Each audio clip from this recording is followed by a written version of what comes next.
القرآن يوحدنا لطريق الخير يوجهنا الله تعالى أنزله ورسول الله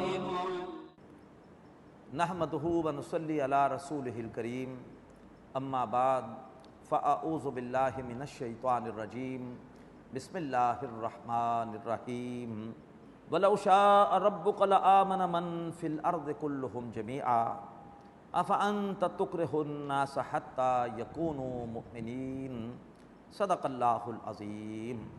رب اشرح لی صدری ویسر لی امری واحلل عقدۃ من لسانی یفقہوا قولی، آمین یا رب العالمین۔ اللہ تبارک و تعالیٰ بھی یہی پسند فرماتے تھے کہ قومیں ایمان لے آئیں۔ اسی طرح سے نبی اکرم صلی اللہ علیہ وسلم کی بھی شدید خواہش تھی کہ لوگ ایمان لے آئیں۔ اب اللہ کے رسول کی خواہش کا بیان فرمایا، وَلَوْ شَاءَ رَبُّكَ، اے نبی صلی اللہ علیہ وسلم اگر آپ کا رب چاہتا، لَآمَنَ مَنْ فِي الْأَرْضِ كُلُّهُمْ جَمِيعًا، تو جتنے بھی زمین کے اندر لوگ بستے ہیں وہ سب کے سب ایمان لے آتے ہیں۔ اللہ تبارک و تعالیٰ نے جیسے فرشتوں کو مجبور کر دیا ہے، وہ اللہ تبارک و تعالیٰ کی اطاعت پر مجبور ہیں، اسی طریقے پر اللہ تبارک و تعالیٰ اگر چاہتا تو تمام انسان بھی مجبور ہو جاتے اور کوئی اللہ تبارک و تعالیٰ کا کفر کر نہ سکتا، ایمان سے کوئی محروم رہ نہ سکتا۔ افانت تکرہ الناس، تو اے نبی صلی اللہ علیہ وآلہ وسلم کیا آپ لوگوں کے ساتھ زبردستی کریں گے حتیٰ یکونوا مؤمنین، کہ وہ مومن ہو جائیں؟ آپ کیوں اتنی خواہش رکھتے ہیں؟ آپ کیوں ان کے پیچھے پڑتے ہیں کہ ضروری ایمان لے آئیں؟ وما کان لنفس ان تؤمن الا باذن اللہ، اور کسی جان کے لیے ممکن نہیں کہ وہ ایمان لائے مگر اللہ تبارک و تعالیٰ ہی کی توفیق سے۔ وَيَجْعَلُ الرِّجْسَ عَلَى الَّذِينَ لَا يَعْقِلُونَ، اور گندگی کو یعنی ایمان سے محرومی کو، کفر کو، شرک کو اللہ تبارک و تعالیٰ ڈال دیتا ہے ان لوگوں پر جو کہ غور و فکر نہیں کرتے۔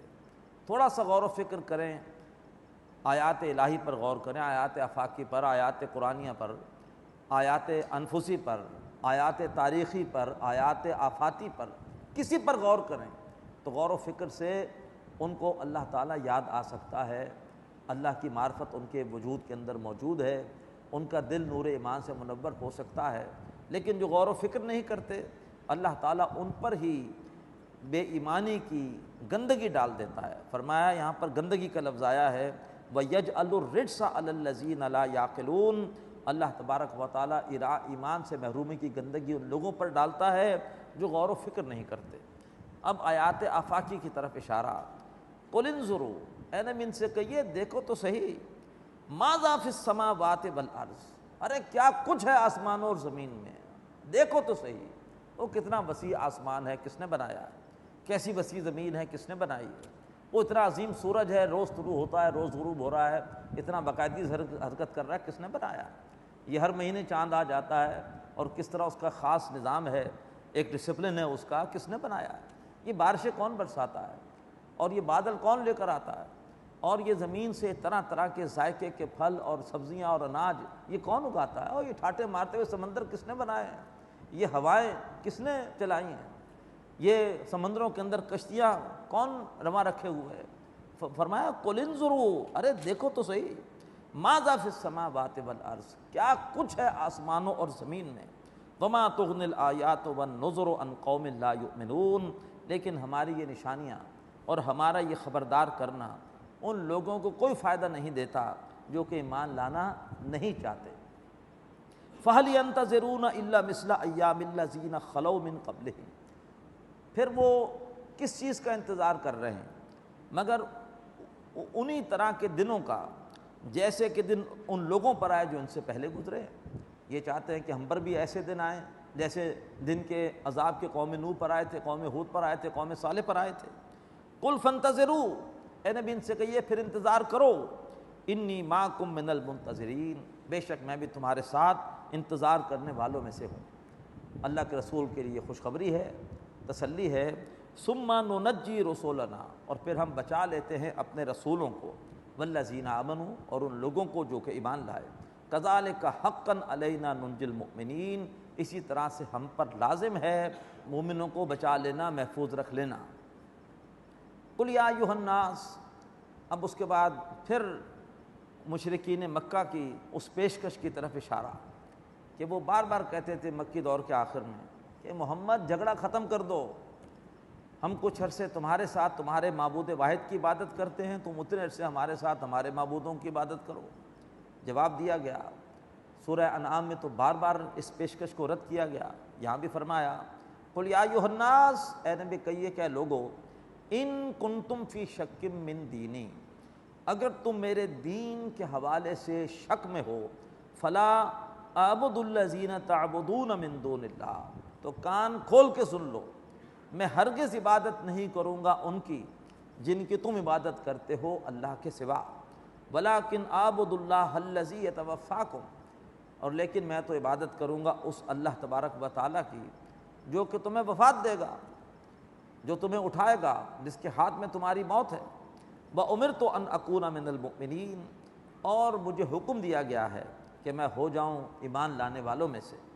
وَأَنْ أَقِمْ وَجْهَكَ لِلدِّينِ حَنِيفًا، اور یہ کہ نبی صلی اللہ علیہ وآلہ وسلم آپ اپنا رخ بالکل سیدھا کر لیجئے دین کے لیے، یعنی اللہ تبارک و تعالیٰ کی اطاعت کے لیے، حنیفہ یکسو ہو کر، وَلَا تَكُونَنَّ مِنَ الْمُشْرِكِينَ، اور ہرگز نہ ہوں شرک کرنے والوں میں سے، ہرگز ان کی یہ سمجھوتے کی پیشکش، یہ ڈیل کی پیشکش یہ قبول نہ کرے۔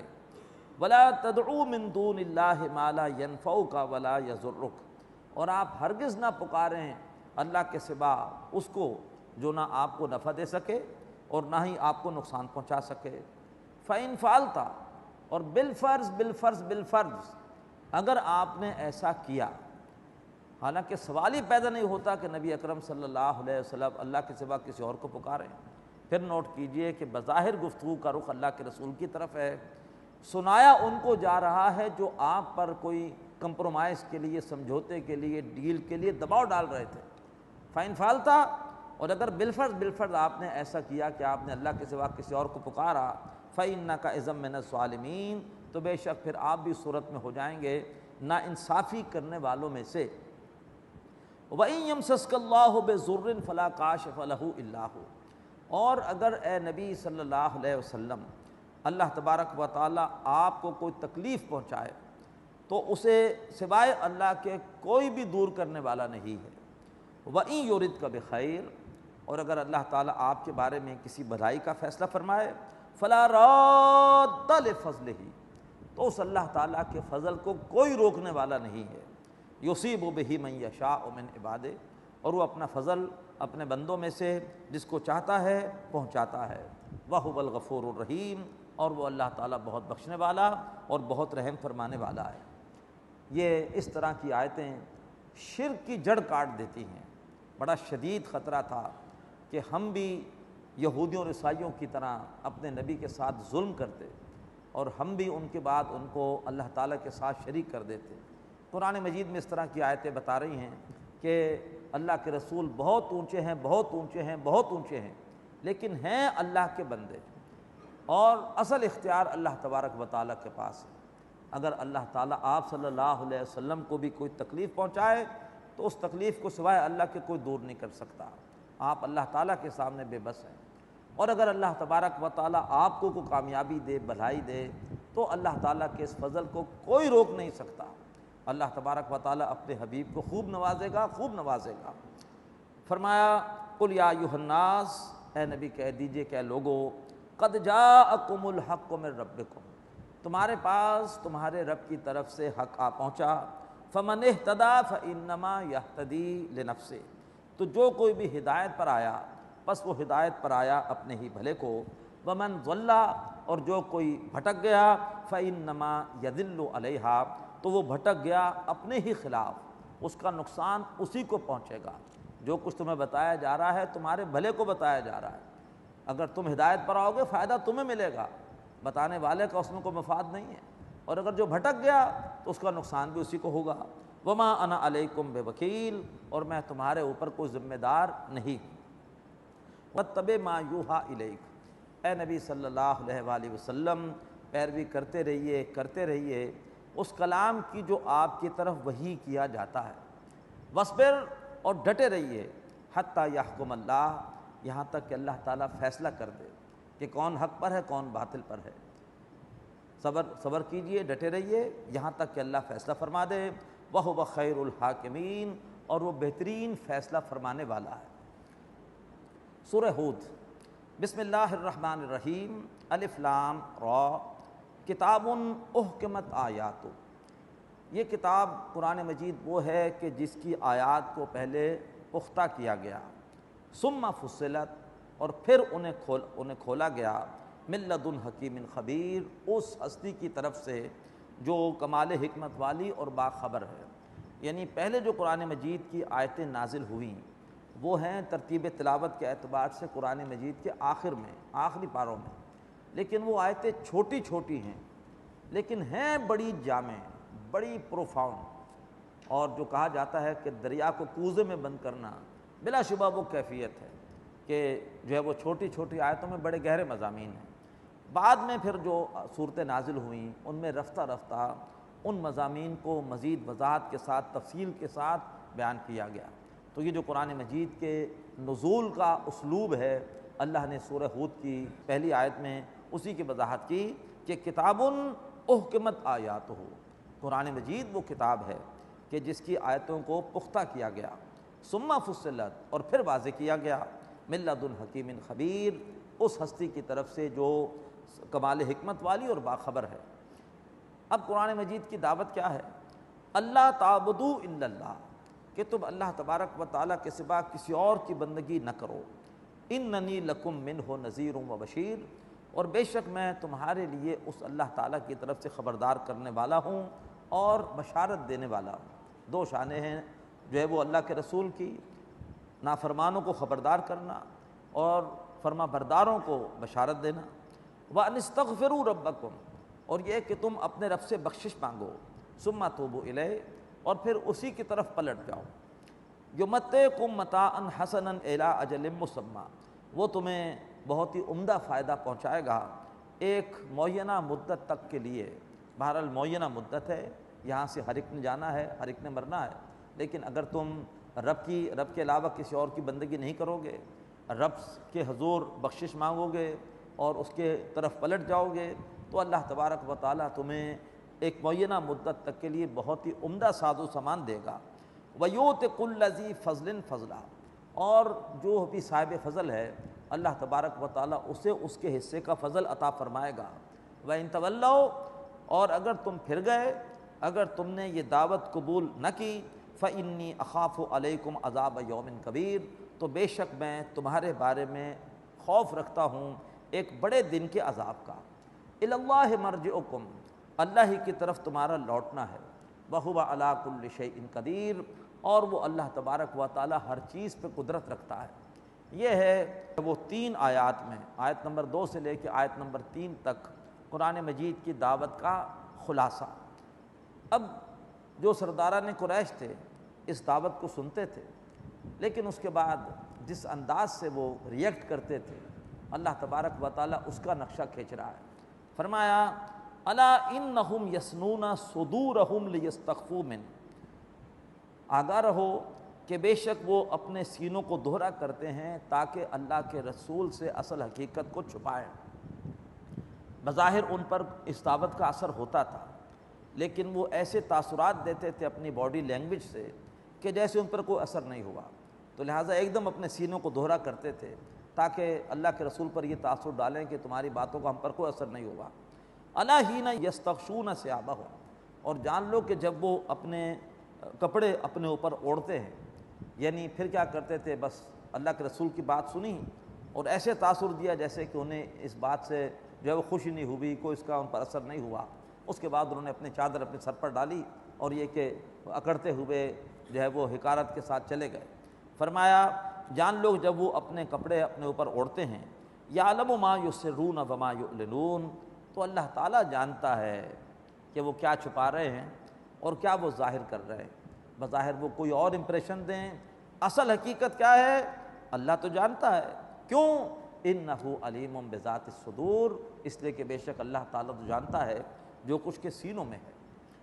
وما من دابۃ فی الارض الا علی اللہ رزقھا، اور نہیں ہے کوئی جاندار زمین میں مگر یہ ہے کہ اس کا رزق اللہ تبارک و تعالیٰ کے ذمے ہے۔ وَيَعْلَمُ مُسْتَقَرَّهَا وَمُسْتَوْدَعَهَا، اور اللہ تبارک و تعالیٰ جانتا ہے کہ اس کا مستقل ٹھکانہ کیا ہے اور اس کا عارضی ٹھکانہ کیا ہے۔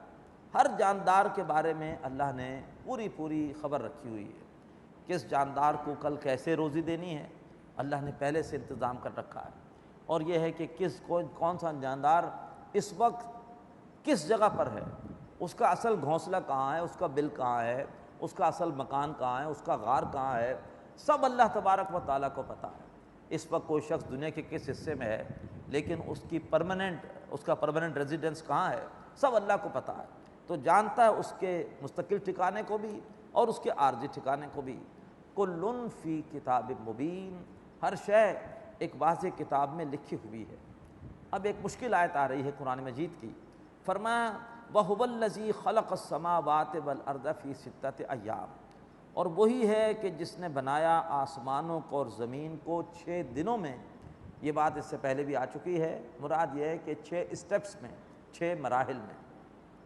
وَكَانَ عَرْشُهُ عَلَى الْمَاءِ، اور اس کا تخت پانی پر تھا۔ تخت سے مراد یعنی اس کی حکومت وہ پانی پر تھی۔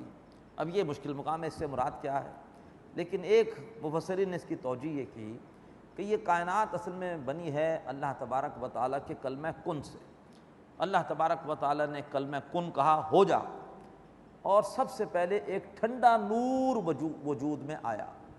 اس نور سے اللہ تعالیٰ نے 2 چیزیں بنائیں، ایک فرشتے بنائے اور ایک انسانوں کی ارواح بنائیں، اور ارواح سے اللہ تعالیٰ نے عہد الست لیا اور انہیں سلا دیا۔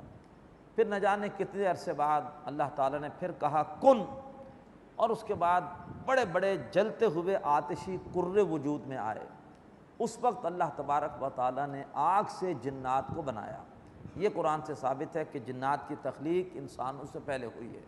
سورہ ہجر میں ہم پڑھ لیں گے بل جاننا خلقناہ من قبل من نار السموم، جنات کو ہم نے اس سے پہلے بنایا تھا جو ہے وہ دھوئیں کی لپک سے، شعلے کی لپک سے، جو شعلے کا سب سے اوپر کا حصہ ہوتا ہے انویزیبل نظر نہیں آتا، اسی میں حدت زیادہ ہوتی ہے، اس سے بنایا جنات کو۔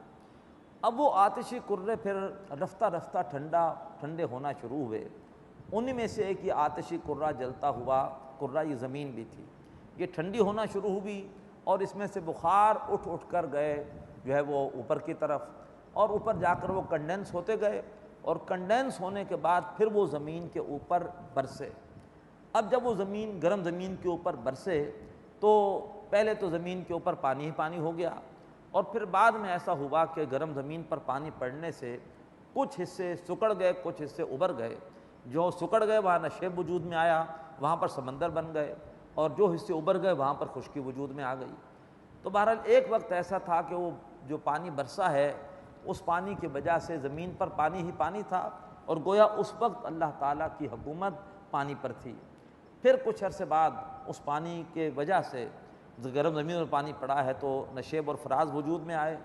جہاں پر یہ خشکی اور سمندر نشیب اور فراز آپس میں ملے وہاں پر وہ گارا وجود میں آیا، جس گارے سے اللہ تعالیٰ نے پہلے انسان کا جسم بنایا۔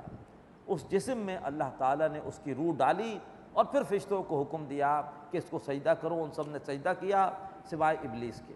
بہرحال یہ ایک رائے ہے جو مفسرین نے دی ہے، واللہ عالم۔ مشکلات القرآن میں سے ہے یہ آیت۔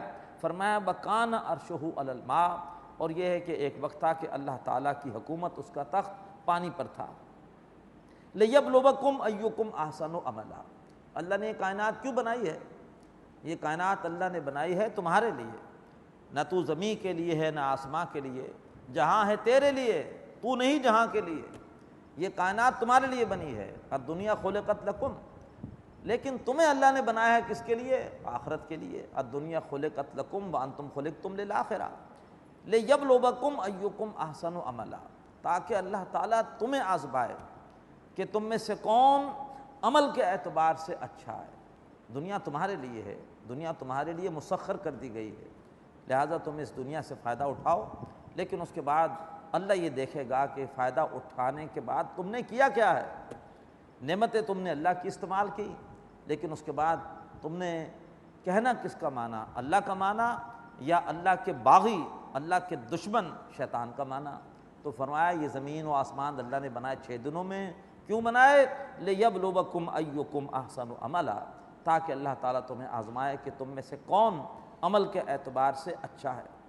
وَلَئِن قُلْتَ، اور اگر نبی صلی اللہ علیہ وسلم آپ ان سے کہیں اِنَّكُمْ مَبْعُوثُونَ مِن بَعْدِ الْمَوْتِ، کہ تمہیں مرنے کے بعد دوبارہ اٹھایا جائے گا، لَيَقُولَنَّ الَّذِينَ كَفَرُوا، تو ضرور کہیں گے وہ لوگ کہ جنہوں نے کفر کیا ہے، اِنْ هَذَا إِلَّا سِحْرٌ مُبِينٌ، یہ نہیں ہے مگر کھلا جادو۔ کیسے ممکن ہے کہ ہڈیاں وہ چورا چورا ہو جائیں، وہ سیدھا ہو جائیں، ان ہڈیوں کو دوبارہ زندہ کر دیا جائے؟ تو اگر ایسا ہے تو یہ عمل تو کھلا جادو ہے۔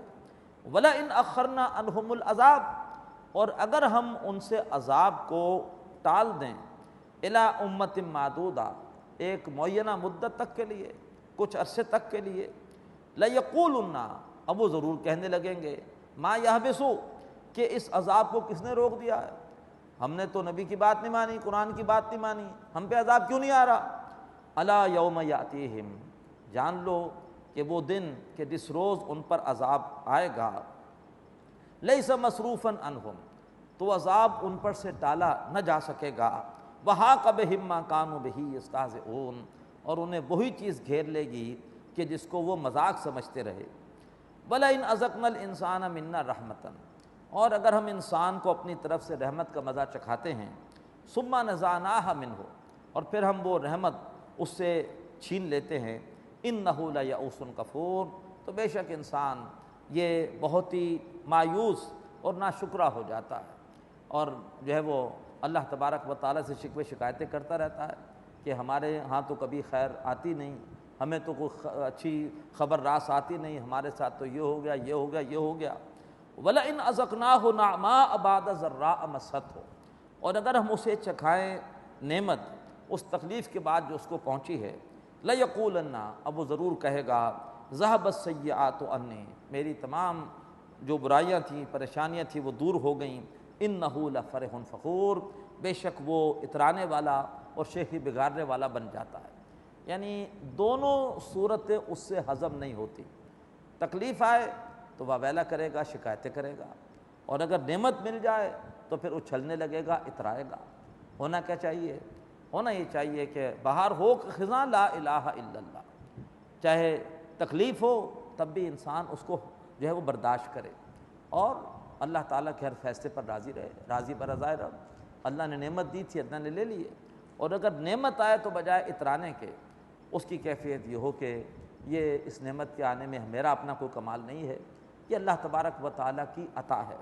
فرمایا اِلَّا الَّذِينَ صَبَرُوا، سوائے ان لوگوں کے جو صبر کریں، جو اپنے آپ کو دونوں کیفیات میں تھام لیں، دونوں کیفیات میں ان کا رویہ وہ غیر معمولی نہ ہو بلکہ کنٹرول میں ہو، وَعَمِلُوا الصَّالِحَاتِ، اور وہ کہ جو پھر اچھے اعمال کریں، اولئک لہم مغفرۃ واجر کبیر، یہ وہ لوگ ہیں کہ جن کے لیے بخشش بھی ہے اور بہت بڑا اجر بھی ہے۔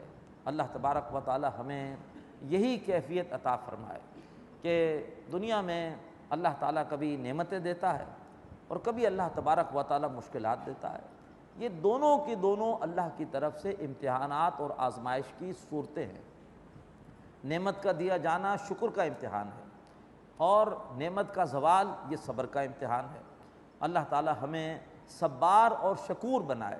اللہ کے پیارے بندوں کی صفات آتی ہیں کہ وہ صبار اور شکور ہوتے ہیں، صبر کرنے والے اور شکر کرنے والے ہوتے ہیں۔ بڑی پیاری حدیث، بندہ مومن کا معاملہ عجیب، نعمت ملے شکر کرتا ہے درجہ بلند ہو جاتا ہے، تکلیف آئے صبر کرتا ہے درجہ بلند ہو جاتا ہے۔ اللہ تبارک و تعالی ہمارے گناہوں کو معاف فرمائے اور ہمارے درجات کو بلند فرمائے۔ اقول قولی ھذا واستغفر اللہ لی ولکم ولسائر المسلمین والمسلمات۔ هذا القرآن يوحدنا لطريق الخير